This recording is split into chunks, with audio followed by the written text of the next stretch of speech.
Magic Mountain. Synopsis. A rifle, an unassuming young man was traveling, in midsummer, from his native city of Hamburg to Davosplatz, in the canton of the Grisons, on a 3 weeks visit. From Hamburg to Davos is a long journey, too long indeed, for so brief a stay.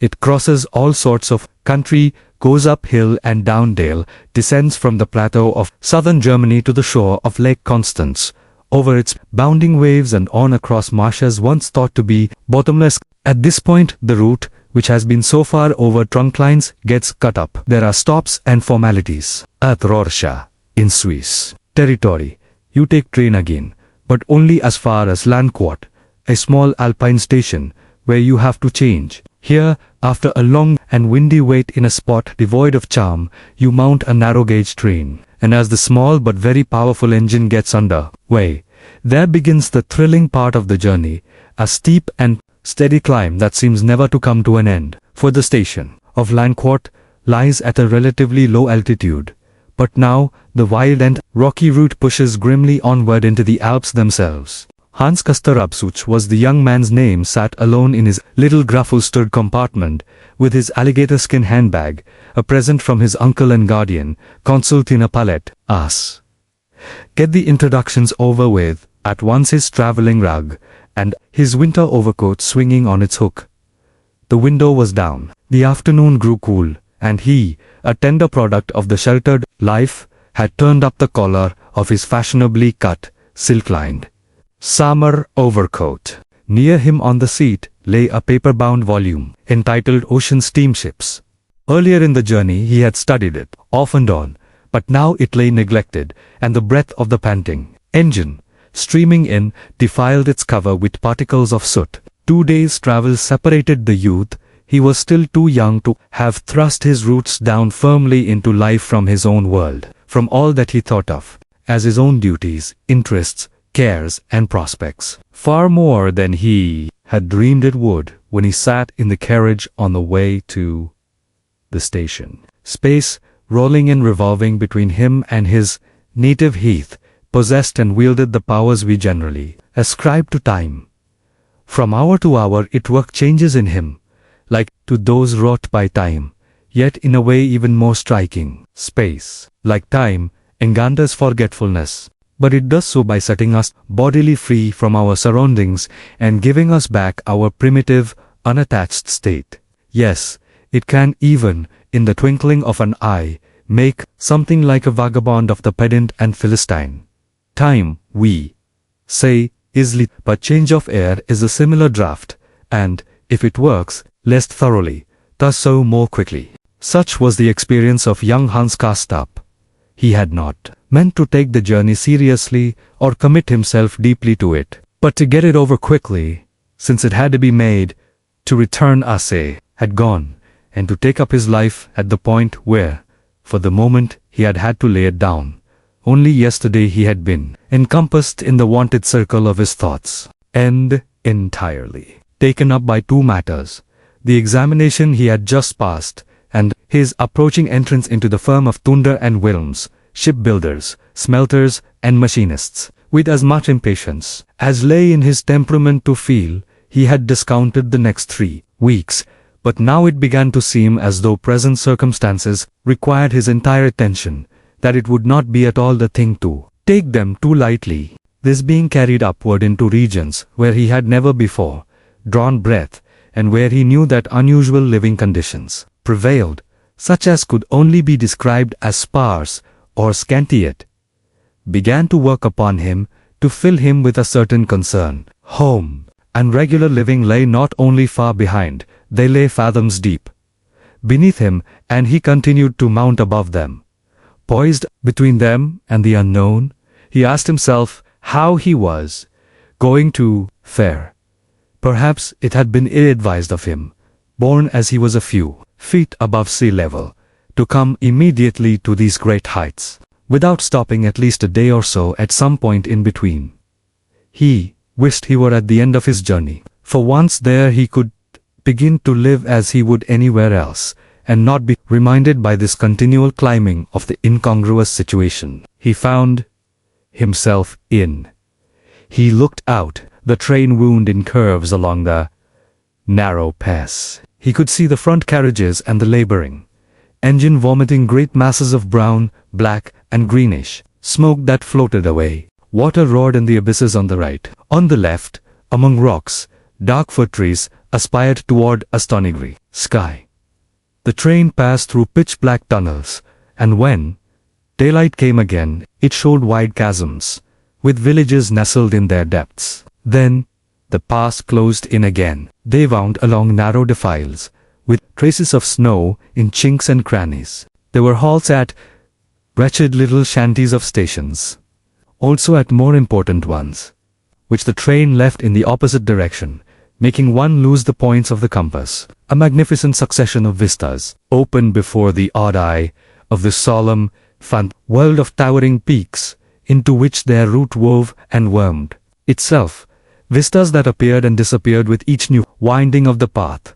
Hans Castor reflected that they must have guts above the zone of shade trees, also probably of songbirds, whereupon he felt such a sense of the impoverishment of life as gave him a slight attack of giddiness and nausea, and made him put his hand over his eyes for a few seconds. It passed. He perceived that they had stopped climbing. The top of the Karl was reached. The train rolled smoothly along the level valley floor. It was about 8 o'clock, and still daylight. A lake was visible in the distant landscape, its waters grey, its shores covered with black fir forests that climbed the surrounding heights, thinned out, and gave place to bare, mist-wreathed rock. They stopped at a small station. Hans Castor heard the name called out. It was Davastorf.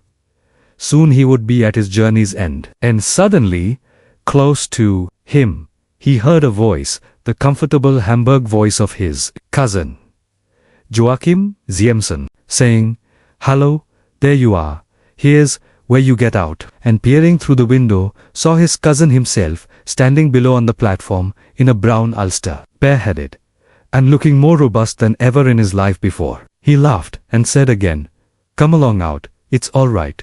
"But I'm not there yet," said Hans Castor, taken aback, and still seated. "Oh, yes, you are. This is the village. It is nearer to the sanatorium. From here, I have a carriage. Just give us your things." And laughing, confused, in the excitement of arrival and meeting, Hans Castor reached bag, overcoat, the roll with stick and umbrella, and finally, ocean steamships out of the window. Then he ran down the narrow corridor and sprang out upon the platform to greet his corridor, corridor, and homshout corridor, and homratri, on corridor, and only homratri. The meeting took place without exuberance, as between people of traditional coolness and reserve. Strange to say, the cousins had always avoided calling each other by their first names, simply because they were afraid of showing too much feeling. And, as they could not well address each other by their last names, they confined themselves, by established custom, to the thou, a man in livery, with a braided cap, looked on while they shook hands, quickly, not without embarrassment, young Zemson, in military position, heels together. Then he came forward to ask for Hans Castor's luggage ticket. He was the concierge of the International Sanatorium, Berghof, and would fetch the guest's large trunk from the other station while the gentlemen drove directly up to supper. This man limped noticeably, and so, curiously enough, the first thing Hans Castor said to his cousin was, "Is that a war veteran?" "What makes him limp like that?" "War veteran? No fear," said Joachim, with some bitterness. "He's gotet in his Nior. Rather, he had ita nipan has been removed." Hans Castor bethought himself hastily. "So that's it," he said, and as he walked on, turned his head and gave a quick glance back. "But you can't make me believe you've still got anything like that the matter with you. Why, you look as if you had just come from Man Ufres." And he looked sidelong at his cousin. Joachim was taller and broader than he, a picture of youthful vigor, and made for a uniform. He was of the very dark type, which his blonde peopled country not seldom produces, and his already nut-brown skin was tanned almost to bronze. With his large, black eyes and small, dark mustache over the full, well-shaped mouth, he would have been distinctly handsome if his ears had not stood out. Up to a certain period, they had been his only trouble in life. Now, however, he had others. Hans Kasterup went on. "You're coming back down with me, aren't you?" "I see no reason why not." "Back down with you?" asked his cousin, and turned his large eyes full upon him. They had always been gentle, but in these 5 months they had taken on a tired, almost sad expression. Why, in 3 weeks, oh yes, you are already on the way back home, in your thoughts," answered Joachim. "Wait a bit. You've only just come. 3 weeks are nothing at all. To us up here, they look like a lot of time to you, because you are only up here on a visit, and 3 weeks is all you have. Get acclimatized first. It isn't so easy. You'll see. And the climate isn't the only queer thing about us. Half a year." "Are you crazy?" shouted Hans Castor.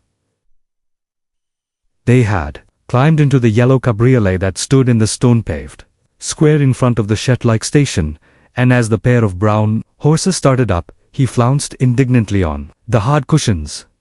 "Half a year. You've been up here half a year already.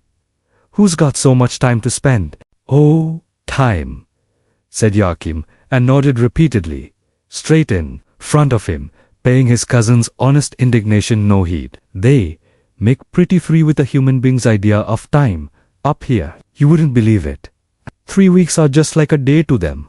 You'll learn all about it," he said, and added, "once ideas get changed." Hans Kasterup regarded him earnestly as they drove. "But seems to me you've made a splendid recovery," he said, shaking his head. "You really think so, don't you?" answered Joachim. "I think I have, too." He drew himself up straighter against the cushions, but immediately relaxed again. "Yes, I am better," he explained, "but I am not cured yet. In the left lobe, where there were rails, it only sounds harsh now, and that is not so bad. But lower down it is still very harsh, and there are ranchi in the second intercostal space." "How learned you've got," said Hans Kasterup. "Fine sort of learning. God knows I wish I'd had it sweated out of my system in the service," responded Joachim. "But I still have sputum," he said, with a shoulder shrug that was somehow indifferent and vehement both at once, and became him but ill. He half pulled out and showed to his cousin something he carried in the side pocket of his overcoat, next to Hans Castor. It was a flat, curving bottle of bluish glass, with a metal cap. "Most of us up here carry it," he said, shoving it back. "It even has a nickname. They make quite a joke of it." "You are looking at the landscape." Hans Kasterup was magnificent, he said. "Think so?" asked Joachim. They had driven for a space straight up the axis of the valley, along an irregularly built street that followed the line of the railway. Then, turning to the left, they crossed the narrow tracks and the watercourse, and now trotted up a high road that mounted gently toward the wooded slopes. Before them rose a low projecting, meadow-like plateau, on which, facing southwest, stood a long building with a cupola, and so many balconies that from a distance it looked porous, like a sponge. In this building lights were beginning to show. It was rapidly growing dusk.